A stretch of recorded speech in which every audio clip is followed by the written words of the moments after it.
بسم الله والحمد لله والصلاة والسلام على أشرف رسول الله وعلى آله وصحبه الفائزين برضا الله أما بعد. அல்லாஹ் நமக்காக கணக்கில்லா அருட்கொடைகளை வழங்கியுள்ளான்.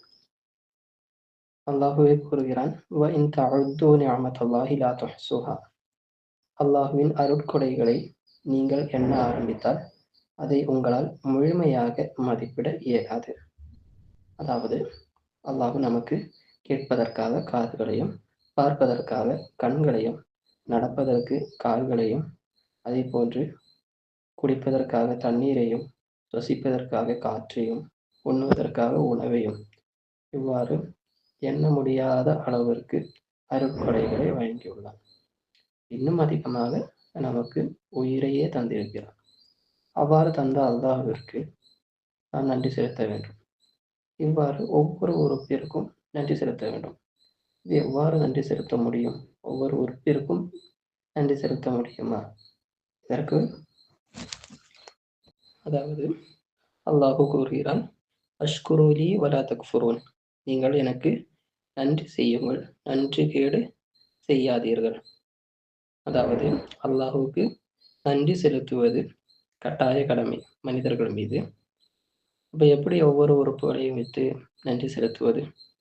அதாவது அல்லாஹுவிற்கு விருப்பம் இருக்கக்கூடிய விஷயங்கள் மட்டுமே அவன் நமக்கு தந்த நியமத்து. அதாவது கண்ணா இருந்தாலும் சரி, காதா இருந்தாலும் சரி, கையா இருந்தாலும் சரி, காதா இருந்தாலும் சரி, நமது உடம்பா இருந்தாலும் சரி, அது அவனுக்கு பிடித்தமான விஷயங்கள்ல பயன்படுத்துவது. இதுதான் அல்லாஹ்வுக்கு நாம் செய்யக்கூடிய நன்றி. இன்னும் சொல்ல போனா அவனுக்குன்னு நன்றி செலுத்துவது எப்படின்னா, நாம் செய்யக்கூடிய திக்ரு நாவால் ஏற்படும் நன்றி, கல்வால் இதயத்தால் ஏற்படக்கூடியது நாம் அல்லாஹுவை விரும்புவது. இது அல்லாஹுவை விரும்புவதுன்னு மட்டும் இல்லை, நல்ல விஷயங்களை விரும்புவது. அது மனதால் உள்ளத்தால் ஏற்படக்கூடிய நன்றி. இன்னும் அல்லாஹ்வின் கட்டளைகளுக்கு நமது ஒவ்வொரு உறுப்புகளையும் ஆக்கிக் கொள்வது உடலால் ஏற்படக்கூடிய நன்றியும் ஆகும்.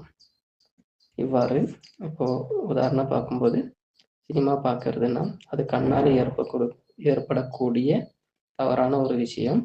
அது நன்றி கேடாக இருக்கும்.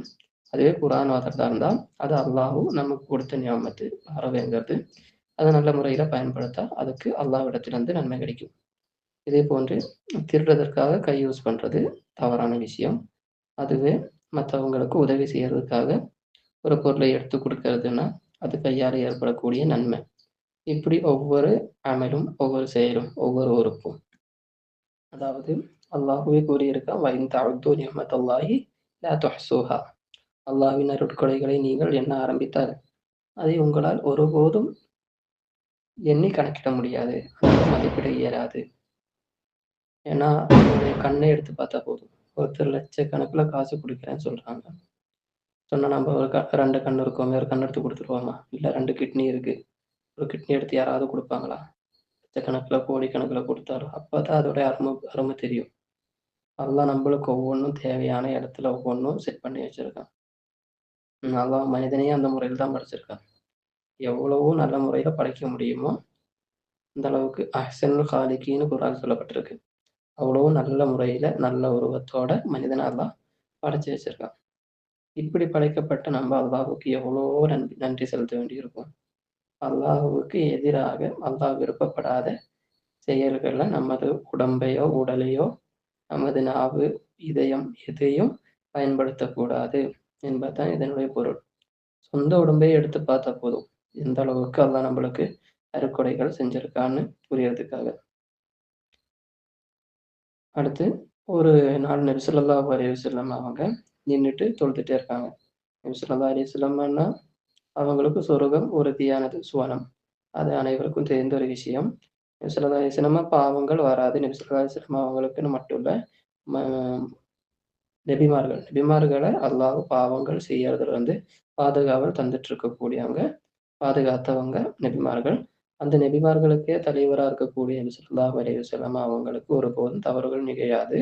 அப்படி இருக்கக்கூடிய நபி ஸல்லல்லாஹு அலைஹி வஸல்லம் ஒரு நாள் ஃபஜ்ர் வரைக்கும் நின்று தொழுதுட்டே இருக்காங்க. எந்த அளவுக்குன்னா நபி ஸல்லல்லாஹு அலைஹி வஸல்லம் அவங்களுடைய காலில் நீர் கட்டுது. நின்றே இருந்த காலில் நீர் கட்டும்ல, இப்படி நீர் கட்டிட்டு இருக்குது. அதை பார்த்து ஆயிஷா ரலியல்லாஹு அன்ஹா அவங்க வந்து நபி ஸல்லல்லாஹு அலைஹி வஸல்லம் என்று கேட்குறாங்க, யா ரசூலல்லாஹ், தாங்களுடைய அனைத்து பாவங்கள் நிகழாது, இருந்தாலும் ஏதோ உங்களுக்கு இருக்காது, இருந்துட்டு உங்களுக்கு சுவனம் வரை அல்லாஹ் நிச்சயம் சொல்லப்பட்டிருக்கு.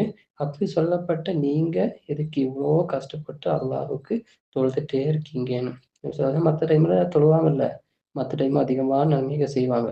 அப்படி இருந்துட்டு கூட எதுக்கு இவ்வளோ கஷ்டப்பட்டு நைட்ல நின்னு தொழுதுட்டு இருக்கீங்கன்னு கேட்கும்போது, நபி ஸல்லல்லாஹு அலைஹி வஸல்லம் அவர்கள் ஆயிஷா ரலியல்லாஹு அன்ஹா சொல்றாங்க, அஃபலா அகூன அப்தன் ஷக்கூரா, அதாவது நான் மிகவும் நன்றி செலுத்தக்கூடிய ஒரு அடியானாக ஆக வேண்டாமான்னு. யார் கேட்குறாங்க? எவ்வளவோ நன்மை செஞ்சு, இத்தனை பேருக்கு மார்க்கத்தை எத்தி வைக்கிறதுக்கு நபி ஸல்லல்லாஹு அலைஹி வஸல்லம் சொல்லிக் குடுத்து நாம இன்னைக்கும் படிச்சுட்டு இருக்கோம். இப்ப எவ்வளோ நன்மை போய் சேர்ந்துட்டு இருக்கோம். இவ்வளோ நன்மை செஞ்சு நல்ல முறையில வாழ்ந்து காட்டிய ஒரு மாமனிதர்.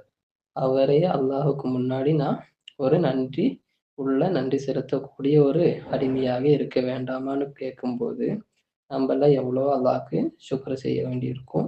அல்லாஹ்க்காக இபாதத் செய்ய வேண்டியிருக்கும். இத பத்தி சொல்றதா இருந்தா நெறைய சொல்ல வேண்டியிருக்கு. இருப்பினும், இதுல வந்து விஷயத்த புரிந்து மீதி இருக்கக்கூடியது உங்களுக்கு எப்படி முடியுதோ, அதுக்கு தகுந்த மாரி எடுத்து படித்துக் கொள்ள வேண்டும். ஆஃபிரு தஅவானா அல்ஹம்துலில்லாஹி ரப்பில் ஆலமீன். அஸ்ஸலாமு அலைக்கும் வரஹ்மத்துல்லாஹ்.